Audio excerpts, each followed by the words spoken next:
ഇന്ന് നമ്മുടെ കഴിഞ്ഞ ധ്യാനം നടക്കുമ്പോൾ ഒരു വ്യക്തി ഇവിടെ വന്ന് ധ്യാനിക്കാനായിട്ട് വന്നു. അദ്ദേഹം വിശുദ്ധ കുർബാന മധ്യത്തിൽ നടന്ന ഒരു അത്ഭുതം അദ്ദേഹം ഇന്ന് സാക്ഷ്യമായിട്ട് എഴുതി തന്നിട്ടുണ്ട്. ഞാനിന്ന് കർത്താവിനോട് ഇങ്ങനെ ചോദിച്ചുകൊണ്ടിരിക്കുകയായിരുന്നു, എന്ത് വിഷയമാണ് ഇവിടെ പറയേണ്ടത്? കർത്താവ് ഒരു വിഷയവും പറഞ്ഞില്ല. അത് ഈ 2 മണിക്ക് പോരുന്നതിന് തൊട്ട് മുമ്പ് വിഷയം അന്വേഷിച്ചിട്ട് വിഷയമൊന്നും കർത്താവ് പറഞ്ഞില്ല. പെട്ടെന്ന് ഈ സാക്ഷ്യം എനിക്ക് കിട്ടിയപ്പോൾ മനസ്സിലായി, വിശുദ്ധ കുർബാനയെക്കുറിച്ചാണ് നിങ്ങളോട് ഇന്ന് പ്രഘോഷിക്കേണ്ടത്. ഞാൻ പ്രഘോഷിക്കുന്നതിന് മുമ്പ് ഈ സാക്ഷ്യം നിങ്ങൾക്ക് വായിച്ചു കേൾപ്പിക്കാം. എൻ്റെ പേര് സിബു എബ്രഹാം. അദ്ദേഹം ഇവിടെ വന്നിട്ടുണ്ട്. സിബു ഇവിടെ വന്നിട്ടുണ്ട്. അദ്ദേഹം വന്നിട്ടുണ്ട്. നിങ്ങോട്ട് കയറി വരാമോ? റാന്നിയിൽ നിന്നാണ് അദ്ദേഹം വരുന്നത്. BP കൂടി ബ്രെയിനിലെ വെയിൻ പൊട്ടിയതിൻ്റെ ഫലമായി ലെഫ്റ്റ് സൈഡ് തളർന്നുപോയി. അത് കഴിഞ്ഞ് അനേകം പള്ളികളിലെ മധ്യസ്ഥ പ്രാർത്ഥനയുടെ ഫലമായി എഴുന്നേറ്റ് നടക്കുകയും ആ രോഗത്തിൽ നിന്ന് സൗഖ്യം കിട്ടുകയും ചെയ്തു. അതിനുശേഷം 3 മാസക്കാലം നാക്കിന് യാതൊരു ടേസ്റ്റും അറിയില്ലായിരുന്നു. ഇവിടെ മെയ് 16 മുതൽ 20 വരെയുള്ള ധ്യാനം കൂടി. ധ്യാനത്തിന്റെ അവസാന ദിവസം വെള്ളിയാഴ്ച രാവിലെ വിശുദ്ധ കുർബാന അനുഭവിച്ച് ആ വിശുദ്ധ കുർബാന നാവിൽ വെച്ചുകൊണ്ട് തന്നെ പ്രാർത്ഥിക്കുമ്പോൾ വിഴുങ്ങിയില്ല, നാക്കെ വെച്ചോണ്ട് പ്രാർത്ഥിച്ചു. ഇതിന്റെ അർത്ഥം എന്താണ്? ഈ വിശുദ്ധ കുർബാനയ്ക്ക് എന്നെ സുഖപ്പെടുത്താൻ ശക്തിയുണ്ടെന്ന് വിശ്വസിച്ചു. നാക്കിന്റെ മേൽ ആസിഡ് വീഴുന്ന അനുഭവം ഉണ്ടാകുകയും കത്രിക കൊണ്ട് നാക്ക് മുറിക്കപ്പെടുന്ന അനുഭവം ഉണ്ടാകുകയും ചെയ്തു. അതേ നിമിഷം തന്നെ എൻ്റെ നാവിൻ്റെ ടേസ്റ്റ് തിരികെ കിട്ടി. പ്രിയമുള്ളവരെ, പിന്നീട് ഈ നിമിഷം വരെയും അന്ന് രാത്രി വീട്ടിൽ പോയി കപ്പയും മീനും കഴിച്ചപ്പോൾ പഴയ ടേസ്റ്റ് തന്നെ കിട്ടിയെന്നാണ് പറഞ്ഞത്.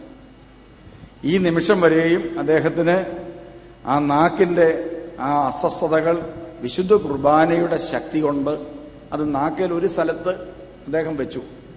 ആ സ്ഥലം ശരിയായപ്പോൾ നാക്കുകൊണ്ട് അത് അനക്കി അപ്പുറത്തെ സൈഡിലേക്ക് മാറ്റി. അങ്ങനെ നാക്കിൽ ഈ വിശുദ്ധ കുർബാന ചലിപ്പിച്ചുകൊണ്ടിരുന്നു. ആ സമയത്ത് നാക്കിനെ കർത്താവ് സുഖപ്പെടുത്തി. നമുക്ക് അദ്ദേഹത്തിൻ്റെ നാവിൽ തന്നെ 2-3 വാക്കിൽ നമുക്ക് ആ സൗഖ്യമൊന്ന് കേൾക്കാം. അതിനുശേഷം വിശുദ്ധ കുർബാനയെക്കുറിച്ച് ചില വചനങ്ങൾ ഞാൻ നിങ്ങളോട് പറയുന്നതായിരിക്കും. സാക്ഷി എന്ന് പറഞ്ഞു.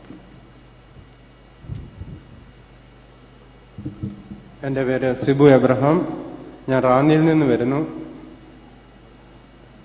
കഴിഞ്ഞ ഫെബ്രുവരി മാസം 19-ാം തീയതി ബഹ്റിനിൽ വെച്ച് എൻ്റെ വെയിൻ പൊട്ടി ബ്ലീഡിംഗ് ആയിട്ട് ലെഫ്റ്റ് സൈഡ് കംപ്ലീറ്റ് പാരലൈസ് ആയിപ്പോയി. ഞാൻ മരിക്കുന്നു എന്ന് എനിക്ക് തോന്നിയതായ നിമിഷത്തിൽ ഞാൻ പരിശുദ്ധ അമ്മയുടെ മധ്യസ്ഥം വഴിയായി കർത്താവായ ഈശോയോട് പ്രാർത്ഥിച്ചു, ഈശോയെ, ഈ നിമിഷം ഞാൻ ഈ ലോകത്ത് നിന്നും വേർപെടുകയാണ്.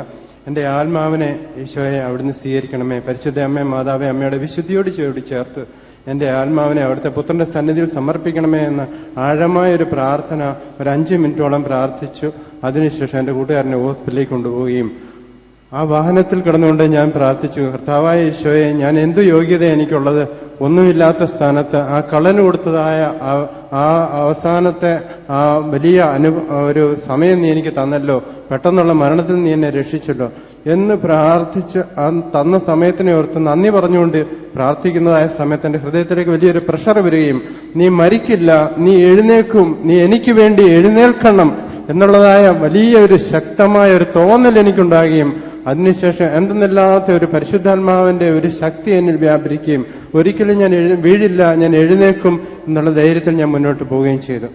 അങ്ങനെ ഞാൻ എൻ്റെ വീട്ടിലും എൻ്റെ എല്ലാ ആൾക്കാരോടും വിളിച്ചു പറഞ്ഞ് അനേക പള്ളികളിൽ നിന്നും അനേക പ്രാർത്ഥനാലയങ്ങളിൽ നിന്നും അനേകരുടെ മധ്യസ്ഥ പ്രാർത്ഥനയുടെ ഫലമായി 3-ാമത്തെ ദിവസം, അതായത് വെള്ളിയാഴ്ചയായിരുന്നു ഈ സംഭവം ഉണ്ടായത്. ഞായറാഴ്ച മധ്യസ്ഥ പ്രാർത്ഥന, വിശുദ്ധ കുർബാനയ്ക്ക് ശേഷമുള്ള മധ്യസ്ഥ പ്രാർത്ഥനയുടെ സമയത്ത് അനേകരുടെ മധ്യസ്ഥ പ്രാർത്ഥന ഫലമായിട്ട് എൻ്റെ ഈ ഇടത് കൈ ചലിക്കുകയും അവിടെ നിന്ന് പ്രാർത്ഥിച്ച് യേശുവിന്റെ തിരുരക്തം പറഞ്ഞ്, യേശുവിന്റെ നാമം പറഞ്ഞ് പ്രാർത്ഥിച്ച് ഈ തഴി യേശുവിന്റെ തിരുരക്തം ഈ കൈകളിലൂടെ ഞരമ്പുകളിലൂടെ ഒഴുകട്ടെ എന്ന് പ്രാർത്ഥിച്ച് ആ 2 ദിവസങ്ങൾ കൊണ്ട് എൻ്റെ കൈയും കാലും ബലം പ്രാപിക്കുകയും 6-ാമത്തെ ദിവസം ഫിസിയോതെറാപ്പിസ്റ്റ് വന്ന് എന്നെ നടത്തുകയും 7-ാമത്തെ ദിവസം ഡിസ്ചാർജ് ആവുകയും 10-ാമത്തെ ദിവസം നാട്ടിലെത്തുകയും അതിനുശേഷം 2 മാസക്കാലം മറ്റുള്ള ട്രീറ്റ്മെന്റും കാര്യങ്ങളും കഴിഞ്ഞിട്ട് മെയ് 16-ാം തീയതി മുതൽ 19-ാം തീയതി വരെയുള്ള ഇവിടുത്തെ ധ്യാനത്തിന് കുടുംബസമേതം വന്ന് പങ്കുകൊള്ളുകയും അവസാനത്തെ വെള്ളിയാഴ്ച, ആ 20-ാം തീയതി വെള്ളിയാഴ്ച ദിവസം വിശുദ്ധ കുർബാന അനുഭവിച്ച് ഞാൻ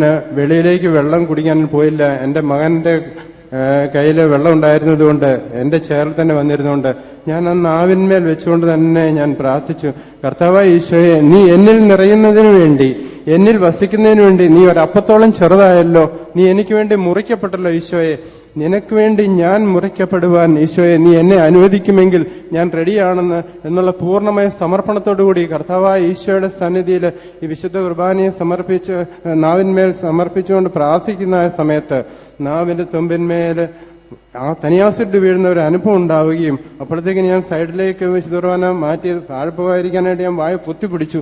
എന്നിട്ട് ഞാൻ പ്രാർത്ഥിച്ചുകൊണ്ട് 7 മിനിറ്റോളം ആ സമയത്ത് നാക്ക് കത്രിക്ക് കട്ട് ചെയ്യുന്ന പോലെയുള്ള അനുഭവം ഉണ്ടാവുകയും ആ വലിയ ഒരു അനുഭവം എനിക്കുണ്ടാകുകയും ഞാൻ അതിന് ശേഷം വിശുദ്ധ കുർബാന അനുഭവിക്കുകയും ഇറക്കുകയും തിരിച്ച് ഞാൻ ഇവിടുന്ന് ചെന്ന് വീട്ടിൽ ചെല്ലുന്നു കഴിയുമ്പോഴാണ് യഥാർത്ഥത്തിൽ പറഞ്ഞാല് മീന്റെ ചാറ് നാക്കേൽ വെച്ചാൽ പച്ചവെള്ളത്തിൽ മുളകുപൊടി കലക്കി നാക്കെ വെക്കുന്ന അതേ ടേസ്റ്റ് ആയിരുന്നു 3 മാസക്കാലം.